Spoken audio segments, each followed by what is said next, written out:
नमस्कार, न्यूज उसब weekly review में आप सभी का हार्दिक स्वागत है। आज का हमारा विषय है नागोर्नो काराबाख विवाद एवं क्षेत्रीय महाशक्तियों की भूमिका, या यूं कहें आर्मेनिया अजरबैजान युद्ध व क्षेत्रीय महाशक्तियों की भूमिका।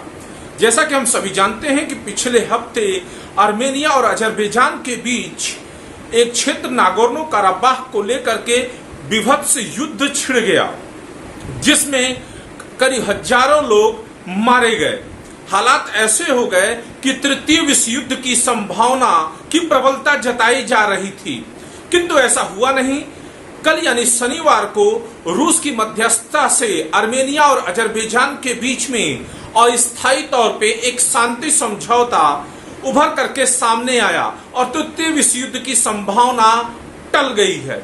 तो आइए देखते हैं क्या है ये अजरबैजान और आर्मेनिया युद्ध और क्षेत्रीय महाशक्तियों की क्या इसमें भूमिका रही है इस विवाद को सुलझाने में या इस विवाद को उलझाने में। तो सबसे पहले हम आपको बता दें कि जो यह विवाद है आर्मेनिया और अजरबैजान के बीच नागोर्नो काराबाख क्षेत्र को लेकर के है, जैसा कि आप तक न्यूज पहले पहुंच चुकी है कई चैनलों के द्वारा। नागोर्नो काराबाख अगर देखें तो कहीं ना कहीं यह काकेशस के दक्षिणी क्षेत्र में स्थित है, जिसे कि रूस का बैकयार्ड कहा जाता है। नागोर्नो काराबाख इलाका आर्मेनिया और अजरबैजान के बीच स्थित है, जिसकी दूरी करीब करीब भारत से 4000 किलोमीटर है। अब हम आते हैं कि यह क्षेत्र विवाद क्यों उभर करके आया। तो इसके दो एंगल हैं। एक तो है सभ्यताओं की जंग, जिसे कि हम मुस्लिम ईसाई संघर्ष के तौर पे मान सकते हैं, और दूसरा है इस क्षेत्र में जो ऊर्जा के संसाधन मौजूद हैं उसको नियंत्रण को लेकर के ये दोनों क्षेत्र आपस में उलझे हुए हैं। साथ ही साथ क्षेत्रीय महाशक्तियां इन दोनों को उलझा रही हैं या एक गेम चेंजर के रूप में खुद को स्थापित करना चाहती हैं, या तो अजरबैजान के पक्ष में जाकर या आर्मेनिया के पक्ष में जाकर के। जैसा कि मैंने पूर्व में एक लेक्चर बनाया था मध्य पूर्व को लेकर के, शिया सुन्नी विवाद को लेकर के, अगर आप उसको सुन ले तो इस लेक्चर को समझने में और भी आसानी होगी। फिर भी मैं उम्मीद करता हूं कि लेक्चर आपके लिए काफी उपयोगी सिद्ध होगा सिविल सेवा मुख्य परीक्षा से एवं अंतर्राष्ट्रीय राजनीति को समझने के लिहाजे से। तो सबसे पहले हम आते हैं, यानी कि दो एंगल है, एक है सभ्यता का जंग और दूसरा है ऊर्जा के संसाधनों को नियंत्रण को लेकर के मध्य पूर्व के क्षेत्र में। तो जब हम देखते हैं नागोर्नो काराबाख को, तो इसका इतिहास करीब आज से 2500 पूर्व उभर करके सामने आता है। उस दौर में इस क्षेत्र में आर्मेनियन नस्ल के लोग रहते थे और आज भी रहते हैं। धीरे धीरे यह क्षेत्र म्युनिसिपैलिटीज के रूप में भी उभर करके सामने आया, या फिर स्थानीय लोकल सरकारें उभर के सामने आई। आगे चल करके इस पर पार्थियन शासक, जो कि दक्षिण से उत्तर की तरफ बढ़े, पार्थियन शासक वाघहर्ष का नियंत्रण स्थापित हुआ और उन्होंने यहाँ के ही एक मूल आर्मेनियन नस्ल के अरान नामक व्यक्ति को यहाँ का सरदार नियुक्त कर दिया। आगे चल करके इनका राजनीतिक केंद्रीकरण और बढ़ा और 1200 साल पहले ये नागोर्नो काराबाख जो क्षेत्र है, यह अर्तखास नामक एक स्वायत्त राज्य के रूप में उभर करके सामने आया। यानी आप समझ गए होंगे कि यह विवाद इतना नया नहीं है। अर्तखास नामक शासन तंत्र के रूप में उभर के सामने आया, फिर भी लंबे समय तक यह अपनी स्वतंत्रता को बना नहीं पाया। आगे चल करके धीरे धीरे कहीं ना कहीं जब दक्षिण पश्चिम से जब इस्लाम का प्रभाव इस क्षेत्र में बढ़ता जा रहा है, तो अजरबैजान के तरफ इस्लामीकरण बढ़ता चला गया और इस क्षेत्र में आगे चल करके कुछ इस्लाम का प्रभाव दिखाई दिया और यहाँ के मूल लोगों ने भी कुछ इस्लाम के प्रभाव में आकर के इस्लाम मजहब को स्वीकार किया शिया पंथ के रूप में। आगे चल करके मंगोल आक्रमण हुए और मंगोलों के नियंत्रण में आने के बाद यह क्षेत्र इस्लाम के प्रभाव में पूरी तरीके से आ गया। इस्लामिक संस्कृति में यह ढल चुका था। तो मंगोलों के नियंत्रण में रहा, विशेषकर चंगेज खां के समय में। उसके पश्चात यह क्षेत्र तुर्की के ओटोमन साम्राज्य के अधीन आ गया आज से 500 वर्ष पूर्व। उस दौर में भी कहीं ना कहीं जो आर्मेनियन मूल के जो लोग हैं वह अपनी स्वतंत्रता की लड़ाई लड़ रहे थे, किससे? ओटोमन साम्राज्य से या उस्मानिया साम्राज्य से अलग होने के लिए। आगे चल करके विवाद और बढ़ा और अन्य क्षेत्रीय महाशक्तियों का उदय हुआ, सोवियत संघ का उदय हुआ, ब्रिटिश हेजेमोनी का विस्तार हुआ। ऐसी परिस्थितियों में आकर के वर्ष 1918 में नागोर्नो काराबाख ब्रिटेन के नियंत्रण में आ गया। फिर भी 1920 में आकर के जब आर्मेनिया और अजरबैजान क्षेत्रों पर सोवियत संघ का कब्जा हुआ तो नागोर्नो काराबाख भी सोवियत संघ में चला गया। नागोर्नो काराबाख की जो स्थिति रही है, यहां बहुलता ईसाई पंथ को मानने वाले हैं, जो कि 6वीं और 7वीं शताब्दी में ईसाई धर्म के प्रभाव में आए। सोवियत संघ यह जानता था कि आर्मेनियन मूल के लोग अधिकतम ईसाई पंथ को मानने वाले हैं और आर्मेनियन नस्ल के हैं नागोर्नो काराबाख के लोग। उसके बावजूद भी उसने इसे अजरबैजान के हाथ सौंप दिया या अजरबैजान के नियंत्रण में सौंप दिया सन 1920 में। इसके पश्चात से ही जो यहाँ की बहुसंख्यक आबादी जो कि ईसाई है, आर्मेनियन नस्ल की है, यह स्वतंत्रता की लड़ाई लड़ रही है। अल्पसंख्यक के रूप में कहीं ना कहीं तुर्किश नस्ल के मुस्लिम भी हैं जो कि अजरबैजान के साथ रहना चाहते हैं। तो यह लड़ाई दोनों के बीच लगातार चल रहा है 1920 के बाद से ही। चूंकि सोवियत संघ एक नास्तिक देश था, वामपंथी देश था, तो अपने शक्ति के कारण इसने इस क्षेत्र के विवाद को दबा करके रख दिया।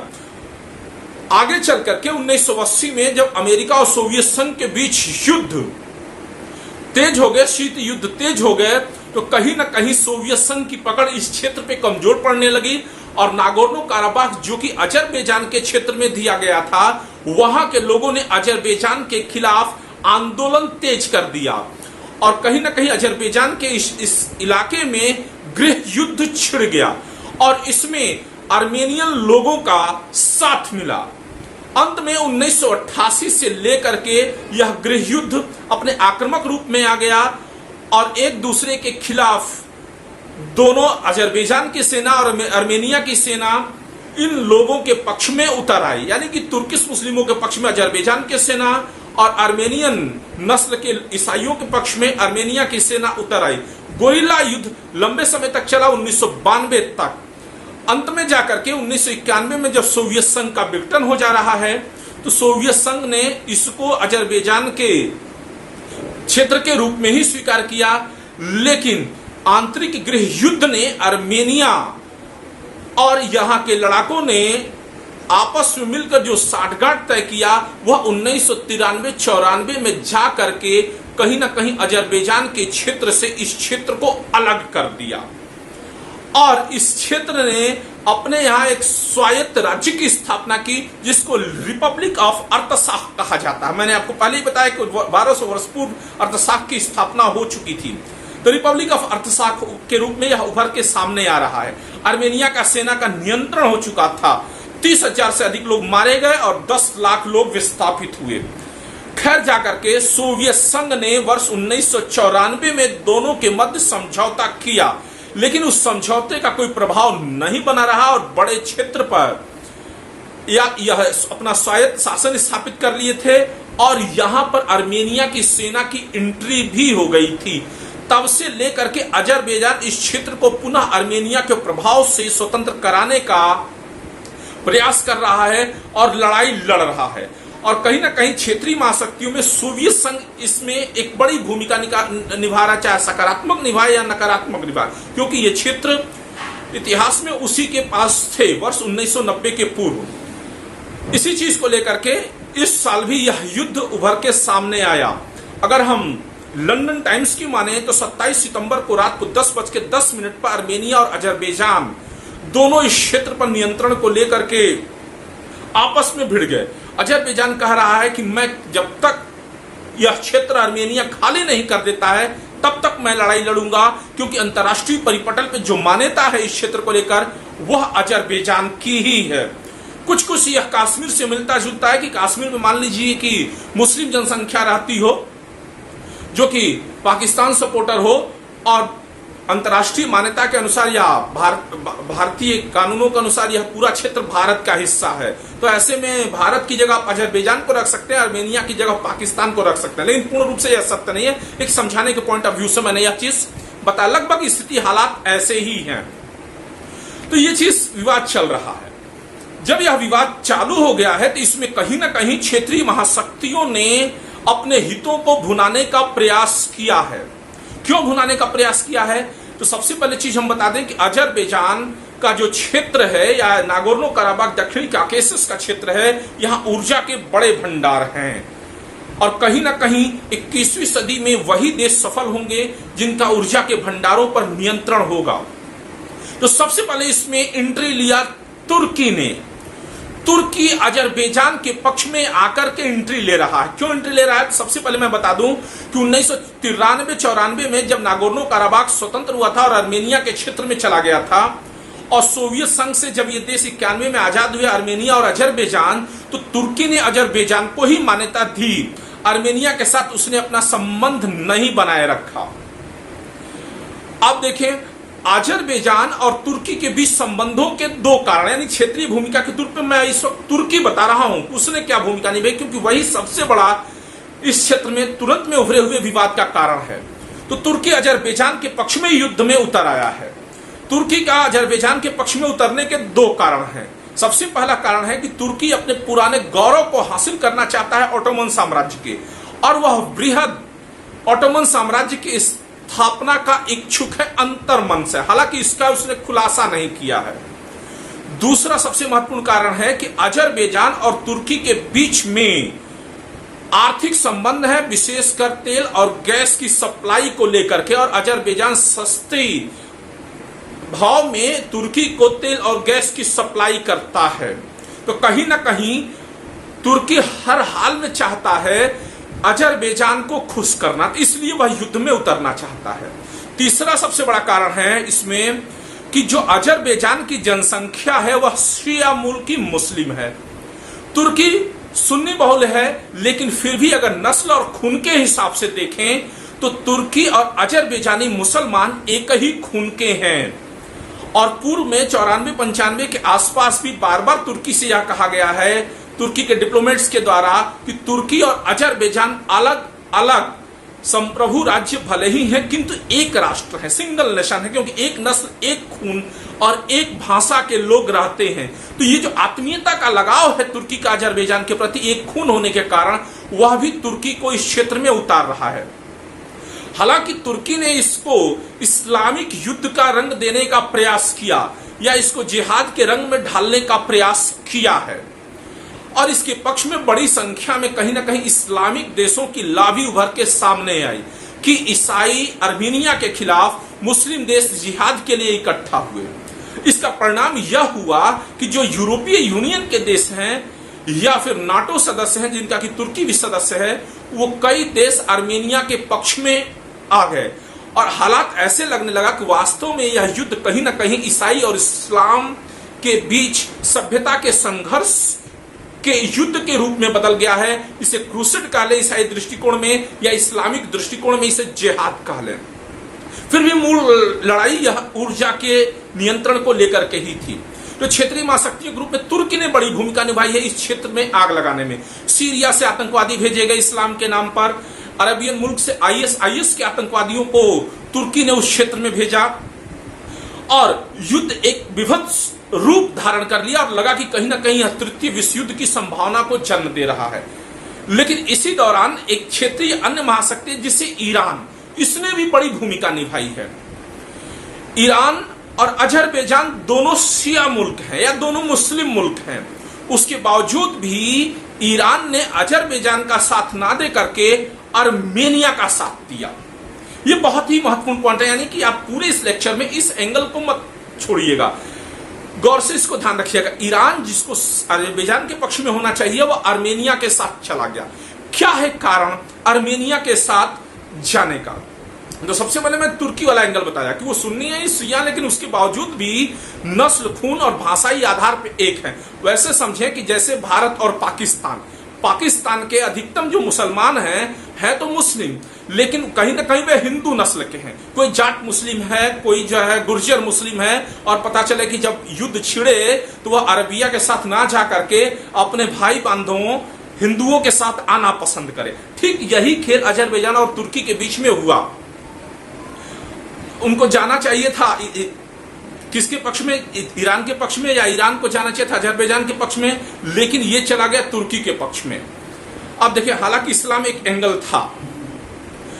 ईरान की स्थिति क्या है? ईरान भी शिया राष्ट्र है, मुस्लिम राष्ट्र है, लेकिन इसने अर्मेनिया का साथ क्यों दिया है? तो इसके पीछे हमें इतिहास के गर्भ में जाना पड़ेगा थोड़ा सा। अगर हम अजरबैजान को देखते हैं तो 1828 तक एक बृहद अजरबैजान हुआ करता था, ग्रेटर अजरबैजान हुआ करता था। 1828 के आसपास जब पर्शियन साम्राज्य यानी फारसी साम्राज्य और उधर से रूसी साम्राज्य अपने विस्तार को कर रहे थे, अजरबैजान के बीच ये दोनों देश टकरा गए। अंत में जाकर के 1828 में एक समझौते के तहत अजरबैजान के दो टुकड़े हुए, एक नॉर्दर्न अजरबैजान और एक साउदर्न अजरबैजान। 1828 में नॉर्दर्न अजरबैजान सोवियत यानी रूस के कब्जे में चला गया, जार शासकों के हाथ लग गया, और जो साउदर्न अजरबैजान है वह आ गया ईरान के साथ। अब देखें, साउदर्न अजरबैजान ईरान में चला, यानी वर्तमान ईरान में दो भाग हैं। एक तो वो है जो फारसी मूल के या फारसी नस्ल के, फारसी भाषा बोलने वाले शिया मुसलमान हैं, और दूसरे मुसलमान वो हैं जो कि अजरबैजान का हिस्सा है, या अजरबैजान का वह क्षेत्र जो 1828 में इस साम्राज्य में शामिल हुआ। अब तक आपने न्यूज में इस तरीके की बातें नहीं सुनी होंगी, लेकिन ये बहुत प्रभावी कारण है कि क्यों गया आखिर ईरान अर्मेनिया के पक्ष में। तो वो चला गया सोवियत संघ के उत्तरी और दक्षिणी इनके साथ। 1991 में जब सोवियत संघ का विघटन हो रहा है तो उसके बाद अजरबैजान स्वतंत्र हो रहा है। कौन सा अजरबैजान स्वतंत्र हो रहा है? जो उत्तरी अजरबैजान है, जिसको कि कहा जाता है शुमाली अजरबैजान, वह क्षेत्र स्वतंत्र हो रहा है। दक्षिणी अजरबैजान स्वतंत्र नहीं हो रहा है, जब दक्षिणी अजरबैजान ईरान के कब्जे में है। तो ऐसी परिस्थिति में दक्षिणी अजरबैजान के लोगों में भी विद्रोह की भावना पनपी। किस लिए? कि वह अपने आप को फिर से उत्तरी अजरबैजान के साथ जोड़ ले जाएं। ईरान नहीं चाहता है कि उसका उत्तरी क्षेत्र किसी भी रूप में विद्रोह करे और ये लोग जा करके उत्तरी अजरबैजान के साथ मिले और एक संयुक्त अजरबैजान का निर्माण हो। जो दक्षिणी अजरबैजान है, इसके कब्जे वाला उसको जुनूबी अजरबैजान के नाम से हम जानते हैं। तो ये एक बड़ा कारण है। तो यदि अजरबैजान और अर्मेनिया के इस युद्ध में अजरबैजान की जीत हो जाती और नागोर्नो कराबाख पे अजरबैजान का कब्जा हो जाता और सुन्नी देश उसका समर्थन कर देते, तो कहीं ना कहीं आगे चल करके जो ईरान के भीतर अजरिस कम्युनिटी है, जो कि ईरान की जनसंख्या का करीब 40% है और एक बड़ा क्षेत्र है, इसमें कहीं ना कहीं ईरान के खिलाफ विद्रोह उत्पन्न हो जाता। भले ही सभी शिया हैं, लेकिन 60% शिया फारसी बोलने वाले हैं और 40% शिया अजरिस तुर्किश भाषा को बोलते हैं। और इनका ये मानना है कि जो ईरान के मूल निवासी हैं या पर्शियन हैं, फारसी बोलने वाले शिया हैं, वो इनके साथ भेदभाव करते हैं। शासन के रूप में करते हों, चाहे सुख सुविधाओं के रूप में कहते हैं, और इनके बीच में एक आम ये कल्पना भी आकर उभर के सामने आई है कि जो फारसी मूल के जो मुसलमान हैं, शिया हैं, वो कहीं ना कहीं इन अजरिशों को दोयम दर्जे का मानते हैं और इन्हें तुर्कश के नाम से कहते हैं, यानी तुर्की का गधा मानते हैं। तो कहीं ना कहीं ईरान का जो 60% जनसंख्या वो नहीं चाहती कि क्षेत्र में विद्रोह हो। तो अगर अजरबैजान युद्ध सफल होता तो ये बृहद अजरबैजान के साथ जाके मिल सकते थे और कहीं ना कहीं ईरान को इसकी कीमत चुकानी पड़ती। साथ ही साथ चूंकि ये भी तुर्किश नस्ल के हैं, तो तुर्की का प्रभाव भी ईरान में बढ़ जाता। जब तुर्की का प्रभाव ईरान में बढ़ता तो कहीं ना कहीं सुन्नी लावी हावी हो जाती ईरान के ऊपर और ईरान खुद गृह युद्ध में उलझ जाता। तो ईरान कहीं ना कहीं इसलिए शिया नेचर को ना ध्यान में रख करके इसने अर्मेनिया का साथ दिया है, ताकि कहीं ना कहीं अजरबैजान को परास्त किया जा सके और आंतरिक मामले में उसके तुर्की और अजरबैजान का प्रभाव ना बढ़ने पाए। हालांकि अगर देखें हम तो ईरान के इस वक्त जो सबसे सोफिस्टिकेटेड नेता है आयतुल्लाह खमेनेई, ये भी अजरिस मुसलमान है, ना कि पर्शियन मुसलमान है, पर्शियन शिया। ये अजरिस शिया है।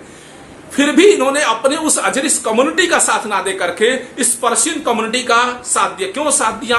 क्योंकि उनको जो शिया के रूप में, धर्मगुरु के रूप में जो लेजिटिमेसी प्राप्त है, इन्हीं पर्शियन लोगों ने दिया है। अब आप समझ गए होंगे कि क्यों ईरान ने अजरबैजान का साथ ना दे करके किसका साथ दिया है?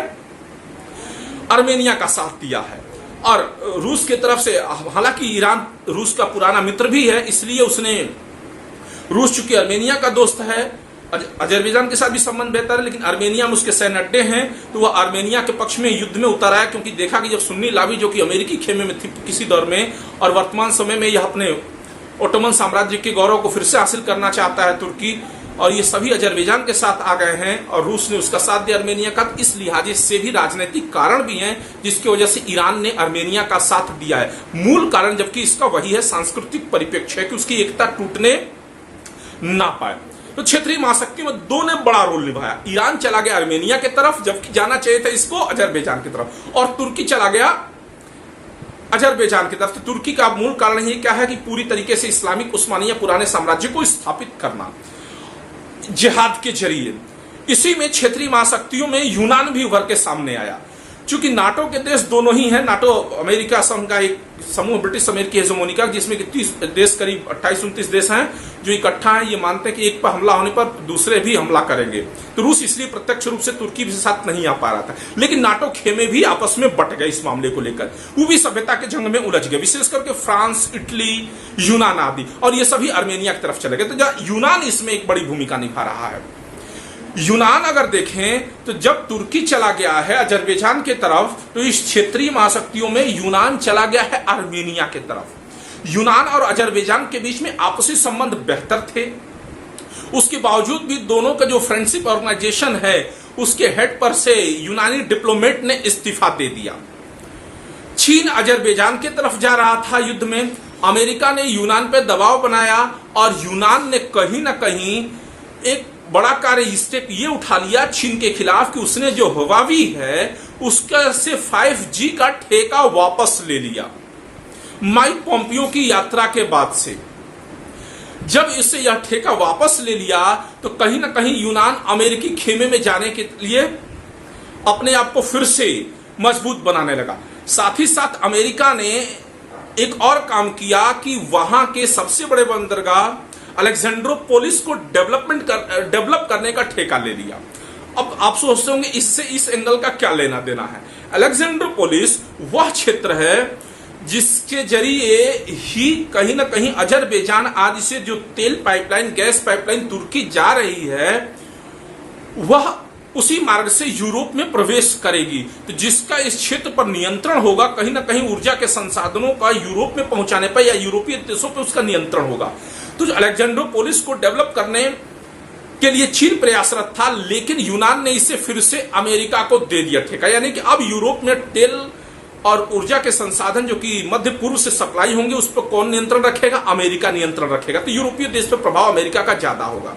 हालांकि तुर्की जो कि इस युद्ध में कूदा था, उसका भी यही उद्देश्य था। उसने कहा था कि अजरबैजान के साथ मैं युद्ध में इसलिए आ रहा हूं, आर्मेनिया जो है कहीं ना कहीं जो तुर्की और अजरबैजान के बीच में जो एनर्जी कॉरिडोर है उसको डिस्ट्रॉय ना करने पाए। और तुर्की चाहता है पूरे एनर्जी कॉरिडोर पे नियंत्रण रख के यूरोपीय देशों को अपने इशारे पर नचाए। वो अपने आप एक अलग सपना देख रहा महाशक्ति बनने का। तो यहाँ पर देखिए अमेरिका ने काउंटर किया, तुर्की को भी काउंटर किया और चीन को भी काउंटर किया अलेक्जेंड्रोपोलिस को लेकर के, और यूनान कूद आया आर्मेनिया के खेमे में।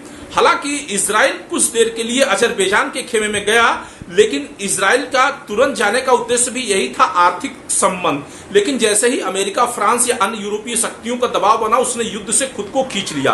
और यह भी इजराइल भी चाहता है कि कहीं ना कहीं जो मध्य पूर्व में जो ऊर्जा का क्षेत्र है उस पर इसका नियंत्रण हो, और जो ऊर्जा पाइपलाइन है, चाहे गैस हो या तेल पाइपलाइन, यूरोप तक ये पहुंचाने का कार्य करे। इसके लिए इसने ट्रांस अरेबियन पाइपलाइन को बिछाना भी चालू कर दिया। मैप में सब देखते रहे, जो है बिछाना चालू कर दिया। तो ये चाहता है इजराइल की इस क्षेत्र के ऊर्जा संसाधनों पर मेरा नियंत्रण हो और कहीं ना कहीं यूरोपीय देशों की निर्भरता मुझ पे हो।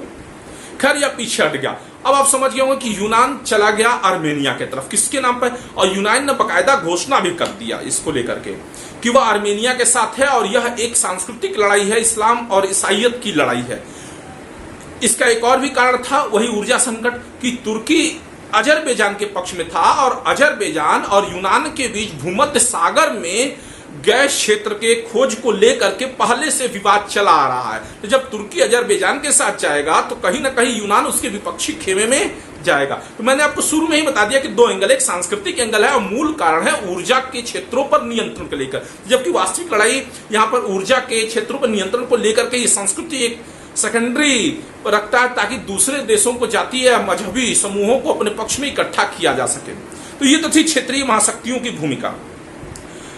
अब देखें पाकिस्तान की स्थिति क्या हुई। अब क्षेत्रीय महाशक्तियां मेन यही है, लेकिन छोटे भैया भी अपने अपने हितों के अनुसार से यहां पर जाने का प्रयास किए। पाकिस्तान भी इसमें कूद पड़ा अजरबैजान के पक्ष में। पाकिस्तानी एंगल से हम समझ रहे हैं अब इस केस को। पाकिस्तान चला गया अजरबैजान के पक्ष में, किसके कहने पर गया? तुर्की के कहने पर गया।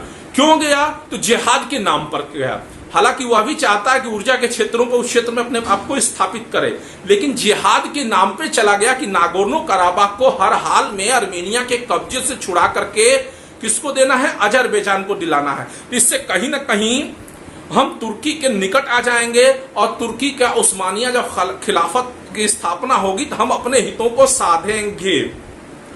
एक अप्रत्यक्ष जो मजहबी लाभी उभर के पाकिस्तान में जिहादी सामने आ रही है, उसकी ये सोच थी। और इनके शासकों की क्या सोच थी कि इसको लग रहा है कि भारत और चीन के बीच में विवाद बढ़ रहा है या भारत और पाकिस्तान पे सीमा पे तनाव बढ़ रहा है। ऐसी स्थिति में कहीं ना कहीं भारत एक ना एक दिन कश्मीर उससे ना छीन ले। तो इसके लिए बहुत जरूरी है कि तुर्की और मध्य पूर्व के अन्य इस्लामिक देशों के साथ संगठन को मजबूत बनना और बिग बी के रूप में यदि उभारे रखेंगे तो ये सारे जितने भी जिहादी हैं, आतंकवादी हैं, ये सभी कहीं ना कहीं पाकिस्तान के पक्ष में आ करके कश्मीर में जिहाद लड़ेंगे और हिंदुस्तान से इस क्षेत्र को छुड़ाएंगे, यानी किसको? कश्मीर को। तो कश्मीर के लड़ाई में ये सभी जिहादी गुट इकट्ठा होंगे, किसके नाम पे? इस्लामिक ब्रदरहुड के नाम पे, और कश्मीर को पाकिस्तान को दिलाने में मदद करेंगे। और नहीं भी करा पाए तो कम से कम भारत के नियंत्रण में तो नहीं जाने पाएगा। तो इसने कश्मीर डिप्लोमेसी को अपने फेवर में मजबूत करने के लिए ऐसा किया है, अजरबैजान का समर्थन किया है।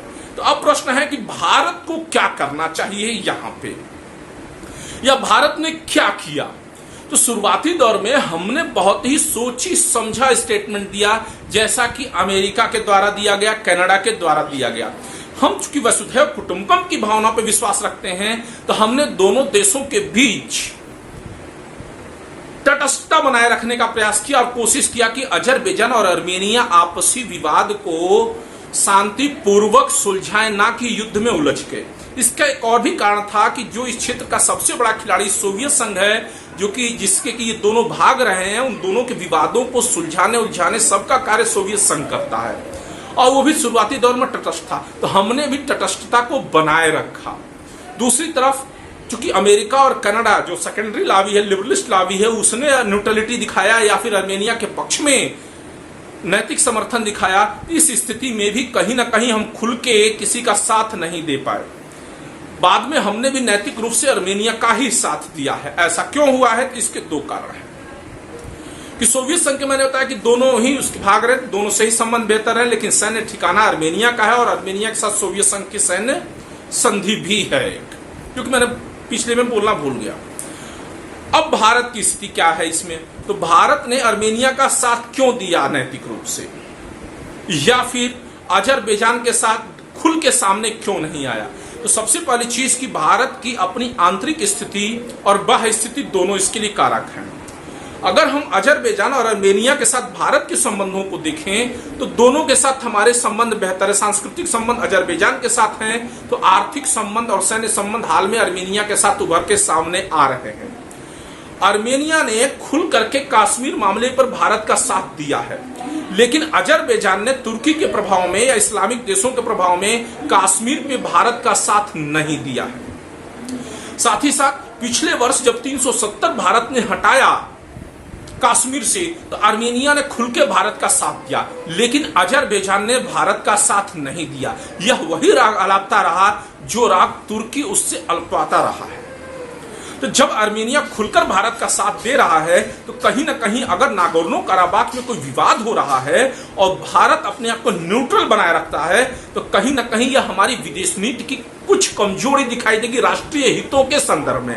हालांकि वैश्विक वसुधैव कुटुंबकम के दृष्टिकोण से यह सही है, किंतु राष्ट्रीय हितों को साधने के लिए और सेंट्रल एशिया में अपने प्रभाव को बढ़ाने के दृष्टिकोण से यह कमजोर नीति होगी। तो भारत को कहीं ना कहीं यदि तुर्की को काउंटर करना, चूंकि तुर्की भी भारत का शत्रु है, पाकिस्तान भी शत्रु है और इनके इशारे पर अजरबैजान यदि चल रहा है तो कहीं ना कहीं ये पूरा क्षेत्र भारत के हितों के विरोधी होगा। तो अपने हितों को साधने के लिए भारत को कहीं ना कहीं आर्मेनिया का साथ देना होगा और भारत ने यह नैतिक समर्थन दिया भी है। और भी कारण है, आर्मेनिया से $40 मिलियन का हमने जो है रक्षा समझौता किया है और आने वाले फरवरी तक उसको इंटरसेप्टर रडार वगैरह सप्लाई करेंगे। तो आर्मेनिया से हमारे संबंध तुलनात्मक रूप से अजरबैजान से बेहतर, इसलिए हमें आर्मेनिया का साथ देना होगा। किस लिए देना होगा? मध्य पूर्व में अपने हितों को विस्तार के लिए देना होगा। इस्लामिक आतंकवाद जो कि पनप रहा है, रेडिकल इस्लामिक टेररिज्म या एक्सट्रीमिज्म, उसको काउंटर करने के लिए भी हमें आर्मेनिया का साथ देना होगा। तब जाकर के कहीं ना कहीं हम मध्य पूर्व में अपने हितों को साध पाएंगे। तो नागोर्नो काराबाख में या तो हमें न्यूट्रल होना पड़ेगा या फिर आर्मेनिया का पक्ष लेना पड़ेगा। सोवियत संघ, एक पूर्व सोवियत संघ का जो टुकड़ा रूस है, रूस भी यही चाहता है कि रेडिकल इस्लामिक टेररिज्म को काउंटर किया जाए इस क्षेत्र में। अब चूंकि यह जो विवाद उभर करके आ गया है, इसके बाद तो वैश्विक महाशक्तियां भी चिंतित हो गई हैं कि यदि इसी तरीके से तुर्की की नीति रही तो अपने खेमे नाटो को भी धोखा देगा, साथ ही साथ वैश्विक शांति के लिए भी खतरा उत्पन्न करेगा। जो वह पैन इस्लामिक वर्ल्ड का सपना देख रहा है या बृहद उस्मानिया साम्राज्य की स्थापना का सपना देख रहा है, तो वैश्विक महाशक्तियों को चाहिए कि मध्य पूर्व में उभरने वाले रेडिकल इस्लामिक टेररिज्म को काउंटर करें और नागोर्नो काराबाख विवाद का शांतिपूर्वक हल निकलना चाहिए, चाहे वो आर्मेनिया के पक्ष में निकले या फिर अजरबैजान के पक्ष में। लेकिन तुर्की के अपने कट्टरपंथी हित इस क्षेत्र में सधने नहीं चाहिए। तो इसी के साथ मैं अपने लेक्चर पे विराम लगाऊंगा। फिर मिलेंगे नए विषय और नए मुद्दों के साथ। तब तक के लिए धन्यवाद। और हाँ, पॉलिटिकल सैनिटाइजर पेज पे यह लेक्चर उपलब्ध रहेगा हमेशा।